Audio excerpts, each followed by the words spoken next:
In November of 2016, Inverness Club hired architect Andrew Green to return its storied golf course to its Donald Ross roots. The six-time major championship host underwent an extensive renovation that opened up the property and restored many of the Ross features.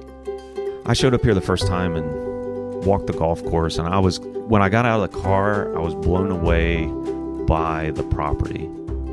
And it's kind of like some of these golf courses that maybe you respect a little bit more the more you're on them.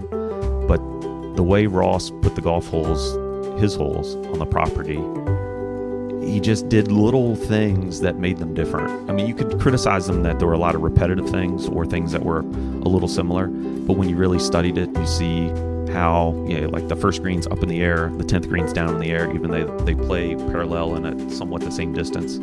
Those things blew me away. Green also added 3 holes which replaced ones designed by Tom Fazio.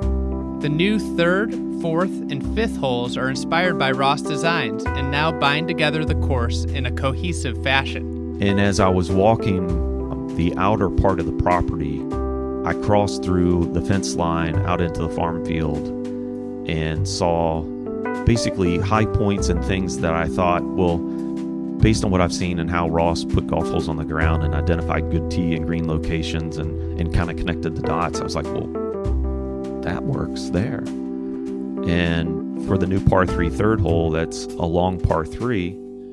My idea for it was to replicate the original 8th hole, which was 209 yards in the 1920 U.S. Open. That was a pretty good golf hole for that. So all of a sudden, I'm standing on one high point, and I'm taking my rangefinder and shooting the next high point, and it's 250. And I'm like, well, that works pretty well.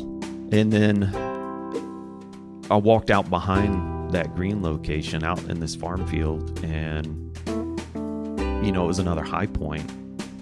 And you could kind of see, looking back, how a golf hole could fit that would come to be the new 4th, and walked through a tree line and kind of saw how the golf hole would fit the ground really well, right? Without doing a lot of work, it just would fit. It became clearer and clearer that we could represent the original 7th hole, which was a hard dogleg left that was somewhat short, but I could build that as that new 4th hole, and then everything fell in the line. The green site location, the forward tee, you can play the forward tee, and you could hit driver and try to get it on the green, almost like Ted Ray did on the original 7th and 20. You could go way back and have this amazing, really hard golf hole. It just fell into place. It was like it was meant to be. It was like Ross would have, doing his little sketches and stuff, walking the property, he would have identified kind of similar things. Hopefully people will, and it certainly appears that way, that people will feel like those holes fit the property better than the old holes.